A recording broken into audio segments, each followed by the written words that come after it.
السلام عليكم حبيباتي، واش راكم؟ نتمنى تكونوا كامل بخير وفي صحه جيده. كالعاده البنات طليت عليكم بروتين خفيف ظريف مليء بالحيويه والنشاط.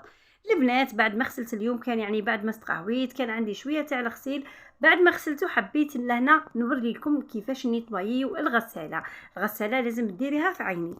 هنا البنات باش ما تسيح لك حتى قطره تاع ماء. واش تحبي واش ديري؟ تبعي معايا البنات. جبت قرعه حشيت لها هكذا ولا قصيت لها هذاك الحافه تاعها هذه هكذا البنات، ورايحه نديرها هنايا في الغساله نتاعي ونفتح هنايا مباشره. الماء كامل راح هنايا يسيح لي في هذيك القرعه وماش راح يسيح لي في الضرب هكذا البنات كما شفتوا معايا. نفتح هذاك القفله تاعها ولا الغطاء هذاك نحيه. شوفوا هنا الماء البنات اللي راهو فيها دائما دائما كي نغسلوا القش تاعنا مره على مره نيطوايو هذيك الفتحه هذه تاع الغساله من الاسفل. نفتحها نجيب شويه بروصادون ولا شي تالي عندك تنظفي بها مليح وتعاودي تشلي. وهنايا كذلك القجر كذلك نقدروا نحيو تضغطي له على هذيك الزر هذاك راح يخرج معك بكل سهوله. تمسحي له البلاصه تاعو وتغسليه مليح مليح وتشليه ومن بعد نمسحوه بكتانه. راح نحيو له هذاك الكالكير ولا الترسبات. سواء كنتي ديري سائل ليكيد ولا هذاك الاومو تاع الساشيات رايحين نحيوه بكل سهوله هكذا باه ما يغلقناش هذيك البلاصه هذيك تاع وين تحطي الغسيل سائل الغسيل. نظفوها مليح ونمسحها مليح بكتانه ونعاود نرجعهم لبلاصتهم هكذا تكوني تستحفظي بالغساله نتاعك. ونعاود نمسح كذلك من الاسفل هكذا نرجع الغطاء ونغلقها وهنايا تكوني ديجا مسحتي الغساله تاعك. كما قلت لكم هذه ديريها خطره في الشهر. بعد ما كملت هنايا رحت هنايا نوجد لهم الفطور وكان عندي غير خبز التوست هنايا. قلت لي مالا ندير لهم به وصفه جد رائعه. واحد الوصفه هي البنات تبعوا معايا للاخر.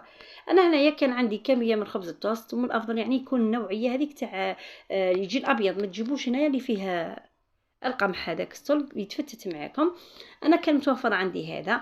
شوفوا هنا البنات نحيت له هذوك الحواف هكذا ومن بعد نبسطو بالحلاله ولا تضغطي عليه غير بيديك هكذا باه نرقو شويه. ورايحه نجيب نحشيه بشوكولاته تاع شوكولاته الطلي هذيك هكذا. نبسط الحبه تاعي مليح ونحط عليها الكميه من على الحافه تاعها هكذا كميه من شوكولاته تاع الطلي هذه. صدقوني البنات وصفه رائعه وسهله وفي نفس الوقت راح توجديها في 5 دقائق. هنايا ندير كميه مليحه وما نكثرش بزاف ما تسيحليش من بعد كي نحطها في المقلاة.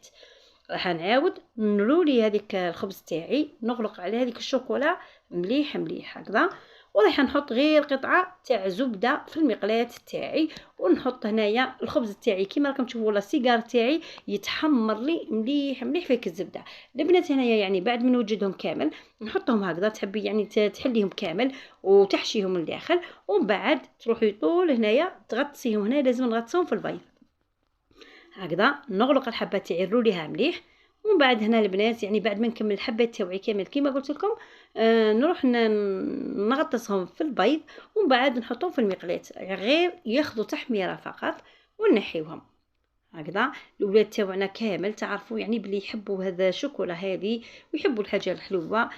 تقدر توجديها لهم كما قلت لك في 5 دقائق. هنا جبت حبه تاع البيض اخف قيم هنايا جيدا. تحبي هنا تخفي البيض تاعك هذا غير ديري له غير شويه تاع حليب هكذا. ونولي نغطس مليح الحبات تاعي نروليهم كامل في البيض ونحطهم كما قلت لكم. المقلاة تاعي تكون حطيتها على النار درت فيها طرف تاع زبده هكذا ونحط نحمرهم في الزبده. النار تكون قليله ما نقويش للنار خليها غير قليله فقط. ونحط الحبه تاعي كيما قلت لكم ونخليها تتحمر معايا من كل الجوانب مره على مره نقلبها غير تاخذ تحميره فقط ونحيها. وصفه سهله وبسيطه والنتيجه تاعها رائعه يا البنات هكذا. انا ما خدتش معايا ميم با 10 دقائق ولا اقل من ذلك. هنايا كما راكم تشوفوا بدات تتحمر معايا نقلبها غير بشويه وعندكم تحركوا صباعكم يا البنات هكذا تتحمر مليح. ونكمل بنفس الطريقه رايحه نحمر كامل الحبات اللي كنت وجدتهم نرمدهم في هذاك البيض ولا نغطسهم في هذاك البيض ومن بعد نحطهم في المقلاة تاعي. وهنا اذا شفتي هذيك الزبده نشفت كل مره تقدري تضيفي لهم غير شويه تاع زبده باه يتحمروا مليح في هذيك الزبده هكذا. ونحطهم كامل توال بعضهم هكذا يجي بزاف بزاف بنين، يجي طري، والحشوه هذيك من داخل تاع الشوكولا روعه يا البنات. هكذا تقدري تحضريهم مع الصباح، تقدري تحضريهم يعني اذا كان يعني ما عندكش هكذا جواز الحليب ولا تقدري توجديهم لهم ليه هكذا. النار هنا البنات ما نقوملهاش بما يتحركوش معانا ويتحمروا كامل بنفس يعني اللون، يعطيني لون ذهبي هكذا. شوفوا هنا البنات، انا هنا بعد ما تحمروا معايا كامل رايحه نحيهم ونشوفوا الخطوه الاخيره ولا نشوفوهم يعني بعد ما نزينوهم في صحن تقديم. هنا يا البنات بعد ما تحمروا معايا وهما سخونين نرمدهم في السكر البني. اذا كان ما يعني ما عندكش تقدري ديرهم في السكر العادي، انا عندي هنا سكر بني، نرمدهم في السكر البني كامل وهما سخونين هكذا. تقدري تضيفي لهم هنايا شوكولا هكذا ديريها على الجوانب كذلك بعد ما ترمديهم في السكر هكذا. نرمد الحبات تاوعي كامل ونشوف الوصفه تاعنا. شوفوا البنات، هذه هي الوصفه تاعنا بخبز التوست، وصفه اكثر من رائعه وتوجد لك غير في 10 دقائق. هنا صدقوني البنات يعني بعد ما تجربيها لوليداتك راح يطيروا بها. هنايا عجبتهم بزاف بزاف. هاي هنا البنات نفتح لكم حبه وتشوفوا من الداخل جات ما شاء الله، جات روعه روعه يا البنات. البنه نتاعها ما عندي ما نقول لكم. ومن بعد انا هنايا البنات ما وجدت لهم، كان عندي زوج كاير حليب كانوا يعني لقيتهم رايبين.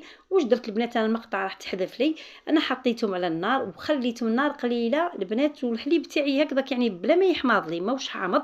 حطيته هنا على النار ودرت له ربع كاس تاع خل وعصره قارص، خليته حتى كما راكم تشوفوا معايا البنات بدا يفصل معايا، بدا يصفي لي هذاك الماء. واش درت له هنايا، خليته حتى نفصل يعني هنا البنات الخل مره على مره تيستي الحليب تاعك، حطي صبعك اذا شتيه بدا يدفى ديري له ثم الخل هكذا. رايحه نصفي بعد ما فصل لي هذاك دير لي هذيك الجبنه، صفى على الماء، نصفي هذاك الماء كامل في صفايه ومن بعد رايحه نضغط عليها غير بشويه هنا ما يخرجيش يهبط ليش هذاك يعني ما تهبط ليش الجبنه من تحت. نضغط ضغطه خفيفه هكذا ونصفي هذاك الماء كامل.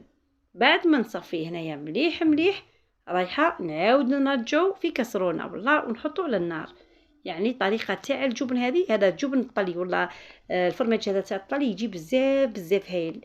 يعني لما لا يعني تحضريه في البيت كي يعود عندك متوفر حليب هكذا احسن صدقوني يعني من تاع برا، واقتصادي يعني راح توفري بزاف بزاف، خاصه يعني رانا في الغلاء هذا ما عندك وين رايحه تروحي به. تقدري تحضريهم غير بزوج ساشيات تاع الحليب يعني يستعملوا لك ب25 دينار الوحده يعني 5000. حطوه على نار تكون قليله.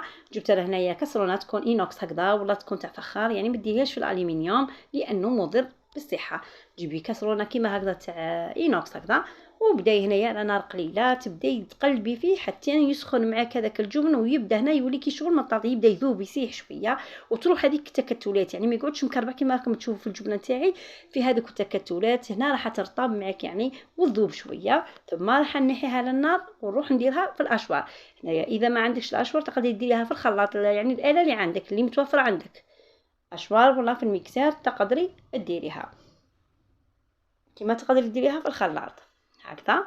نحرك مليح كيما قلت لكم. شوفوا البنات انا بدات الجبنه تاعي تطلق معايا، يعني بدات تذوب معايا مع هذيك الحراره، بدات تذوب وتطلق روحها هكذا. وفي نفس الوقت راني نضغط على هذوك الحبيبات هذوك يعني تتحل معايا كامل. حنفتت هذيك الحبيبات كامل هكذا. هنا البنات شوفوا القوام تاعي كيفاه بدا يعني ذابت معايا وبدات تسيح معايا. واش راح ندير لها، قلت لكم راح نحطها في الاشوار. هنايا واش متوفر عندك هكذا نفرغ الخليط تاعي ولا الجبنه تاعي بعد ما يعني سيحتها على النار، نحطها في الاشوار هكذا. هنا البنات يعني نذكركم الماء يعني بعد ما تغلي معانا ونصفي هذاك الجبن من نرميش الماء تاعي هنايا الماء ما نسيحوش نخليوه نحتاجوه قيس كاس ولا نحتاجوه خليوه على جنب. هنا واش درت معاها، درت لها مغرفه كبيره تاع الزبده ولا مارغرين، درت لها نصف ملعقه بيكربونات الصودا ورشه تاع الملح. وهنايا عندي الجبن تاع القطع هذا ديريه هنايا واش متوفر يعني تقدري ديريه 4 حبات حتى ل5 حبات ولا مثلثات تاع الجبن هكذا. ورايحه نغلق عليهم وهنايا نخليه واحد 2 دقائق 3، ومن بعد راح نبدا نضيف له هذاك الماء اللي قلت لكم يعني نخبيوه تاع الماء اللي صفيناه تاع الجبن. هكذا هنايا اللي يقدر هنايا تحبي تنكهي باي واش حبيتي، تحبي ديري له الثوم، تحبي هنا درت له شويه تاع الزعتره ولا تاع الزعتر هذاك تاع هكذا، ونخليه كما قلت لكم ميم با 2 دقائق ولا، ونعاود نفتح عليه ونشوف القوام تاعو. هنا اذا حبيتيه يكون يعني عاقد يعني ثقيل تقدري تخلي يعني ديري له غير شويه برك تاع هذاك الماء، واذا هنايا انت تحكمي في القوام تاعو. ندير له غير بالتدريج غير بشويه ونشوف يعني عينك ميزانك تشوفي هنايا القوام اللي تحوسي عليه. هكذا نبقى نزيد له هنايا غير بشويه حتى نتحصل على القوام المطلوب. هاي شوفوا البنات هنايا مره على مره نشوف انا هنايا مازال يعني مازال خاطر راح نضيف له شويه تاع الماء هذاك ولا مصل الحليب اللي كنا صفيناه، ونكمل هكذا كما شفتوا البنات. طريقه سهله وبسيطه وراح تتحصلي على جبن للطلي روعه يا البنات. تقدري ديريه في المعجنات تاعك، تقدري ديريه في الخبز هكذا، تقدري ديري لهم يعني هنايا كسكروطات روعه البنات روعه، يعني تجي بنين بزاف بزاف والقوام تاعو كذلك.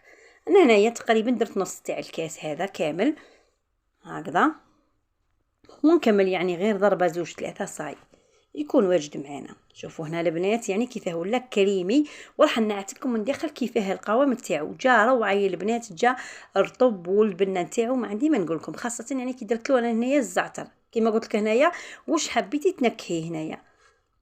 ها شوفوا البنات القوام تاعو روعه. انا هنايا صاي الجبن تاعي والله راهو واجد، رايحه نفرغه ونشوفوا القوام تاعو يعني بعد ما تخليه يزيد يبرد راح يولي القوام تاعو اكثر يعني يجي روعه، يزيد يحكم روحه مليح. هنا البنات راه مازال سخون، راح نفرغه هنايا وتشوفوا القوام تاعو البنات. هنا راح نعت لكم يعني ندير لكم في الخبز هذا وتشوفوا يعني بعينيكم يعني يجي واحد الجبن روعه.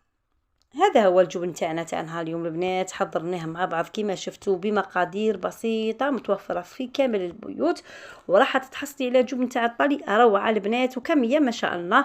يعني تقدري تقتصدي وتوفري في البيت تاعك. نعرفوا وليداتنا يحبوا كاسكروطات هكذا يعني يضلوا هنايا الخبز دقيقه ويقول لك هاتي لي خبز كاسكروط، تقدري ديري لهم هكذا ميم با في 5 دقائق راح تحضري لهم اروع جبن هنا يجي كريمي ما شاء الله.